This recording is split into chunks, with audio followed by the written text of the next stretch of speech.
Assalamualaikum warahmatullahi ta'ala wabarakatuh. Bismillah walhamdulillah wassalatu wassalamu ala rasulillah Sayyidina Muhammad ibn Abdillah wa ala alihi wa sahbihi wa mawala.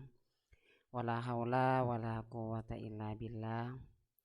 Anak-anakku sekalian, kelas 11 kelas KBC, alhamdulillah kita berjumpa kembali pada bab yang selanjutnya.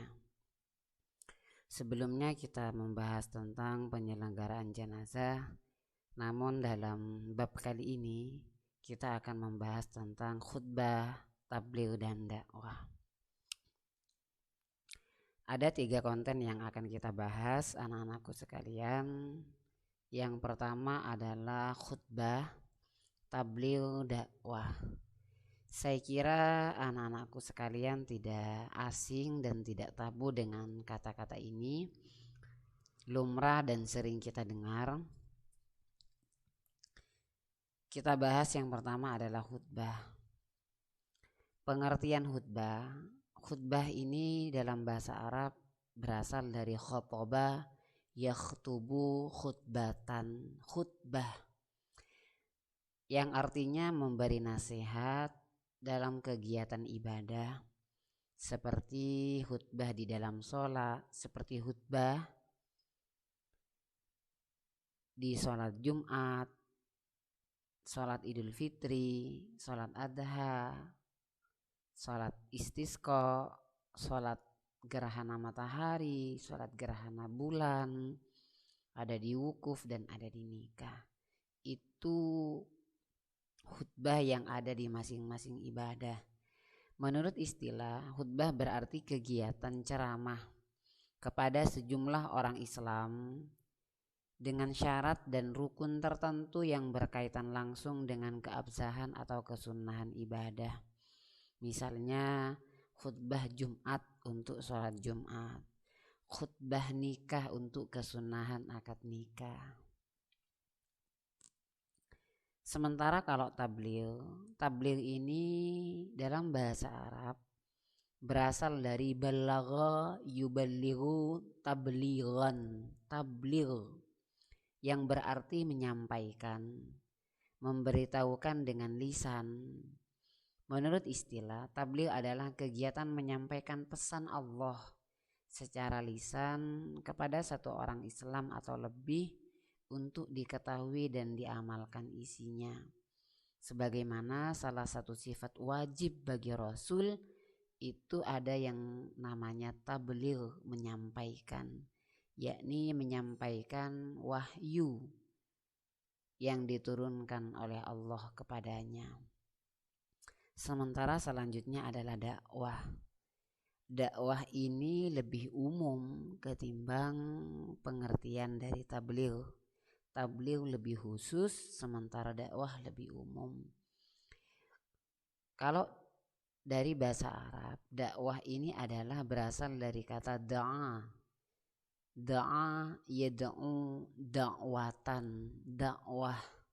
Dakwah berasal dari kata da'a yad'u da'watan, yang artinya memanggil, menyeru, mengajak pada suatu hal. Menurut istilah, dakwah adalah kegiatan mengajak orang lain, seseorang atau lebih, ke jalan Allah Subhanahu wa taala, baik secara lisan maupun perbuatan. Oleh sebab itu, di sini dikenal dengan adanya dakwah bil lisan dan dakwah bil hal.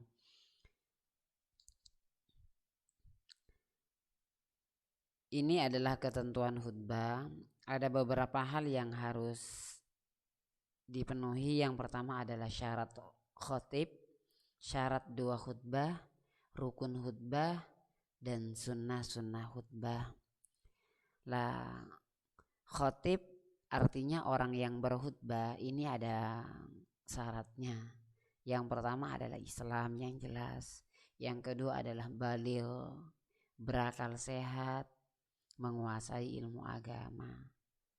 Sementara syarat 2 khutbah ini ada 4 di sini. Khutbah dilaksanakan sesudah masuk waktu duhur. Khotib duduk di antara dua khutbah. Khutbah diucapkan dengan suara yang keras dan jelas. Yang terakhir adalah tartib. Rukun khutbah lah. Di sini ada beberapa hal yang perlu diluruskan. Jika di buku teks itu di sana ada 6, sementara yang benar itu ada 5. Rukun khutbah itu yang pertama adalah membaca hamdalah, membaca sholawat kepada Nabi, berwasiat tentang ketakwaan. Yang keempat, membaca ayat Al-Quran pada salah satu khutbah. Dan yang terakhir adalah berdoa pada khutbah kedua. Sementara di buku paket itu ada lagi satu, yaitu adalah membaca 2 kalimat syahadat. Sebenarnya membaca 2 kalimat syahadat itu bukan rukun khutbah. Jadi rukun khutbah yang sebenarnya ada 5. Syahadat tidak masuk di dalamnya.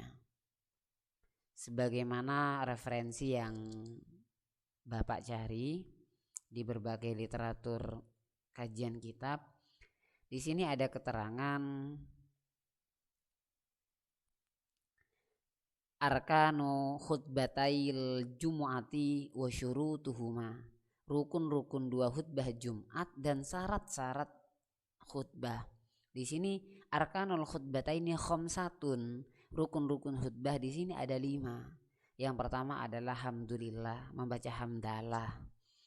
Dan yang kedua as-salatu 'alan nabi fihima, bersolawat kepada Nabi pada 2 khutbah, baik khutbah yang pertama maupun khutbah yang kedua.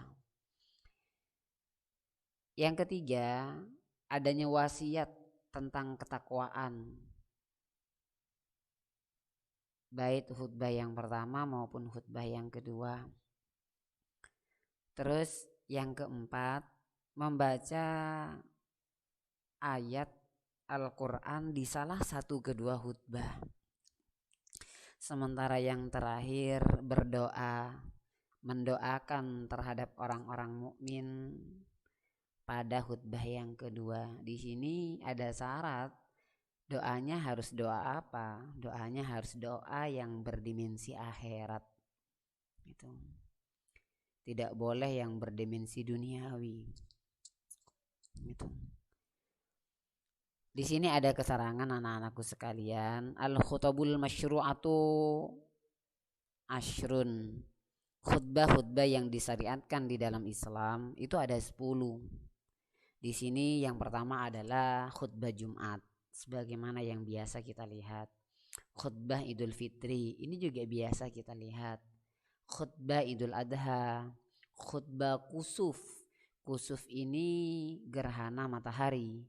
Wal khusyuf, ini gerhana bulan. Wal istisqa, salat istisqa, salat di mana dalam rangka untuk memohon hujan. Ini sudah 6. Sementara wa arbaun fil haji, ada khutbah, 4 khutbah yang ada pada haji. Yang pertama adalah di Mekah pada hari ke-7. Terus ada khutbah pada saat di Arafah.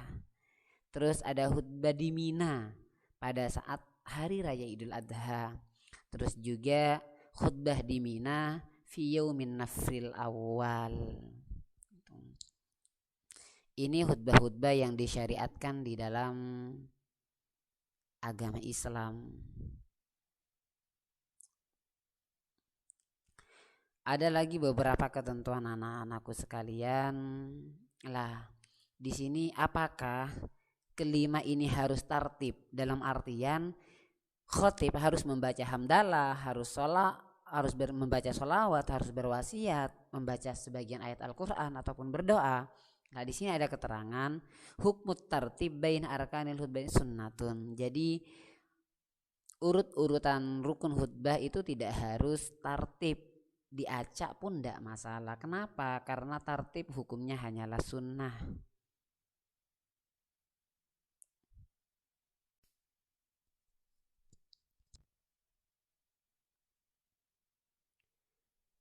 Ketentuan tabligh.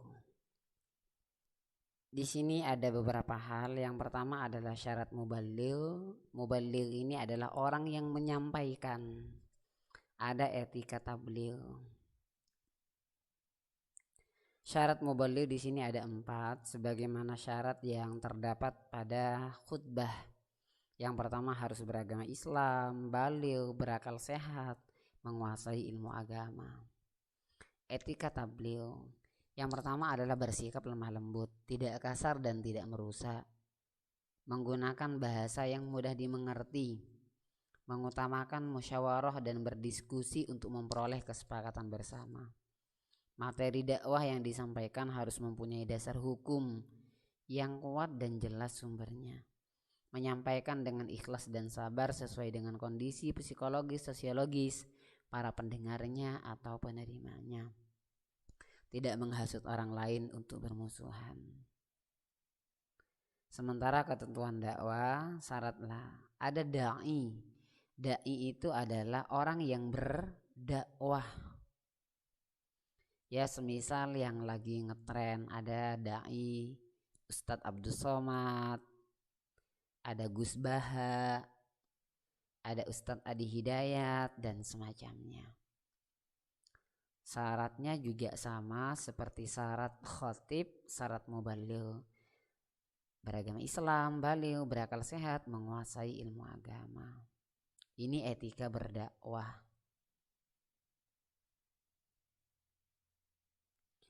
Anak-anakku sekalian, ada beberapa tugas yang harus anak-anak mengerjakan. Tugas pada kesempatan kali ini, bab khutbah, tabligh dan dakwah adalah anak-anak membuat teks khutbah Idul Adha, karena beberapa hari yang lalu kita baru melaksanakan hari raya kurban, hari raya Idul Adha. Jadi tugas kali ini adalah anak-anakku sekalian membuat teks khutbah, dan itu berbahasa Indonesia. Anak-anak bisa membuat menggunakan format PDF maupun Word, ya, Microsoft Office Word. Silahkan dibuat. Nanti setelah kalian merampungkan baik khutbah yang pertama maupun khutbah yang kedua tentang sholat Idul Adha, temanya bisa beragam, bisa tentang kurban, bisa tentang haji. Pokoknya tema-tema yang berkaitan dengan Idul Adha, hari raya Idul Adha. Nanti akan Bapak berikan linknya bagaimana anak-anakku sekalian mengumpulkan tugas pada link itu. Terima kasih. Barangkali hanya ini yang bisa dapat Bapak sampaikan. Kurang lebihnya mohon maaf. Al-afwa minkum. Assalamualaikum warahmatullahi ta'ala wabarakatuh.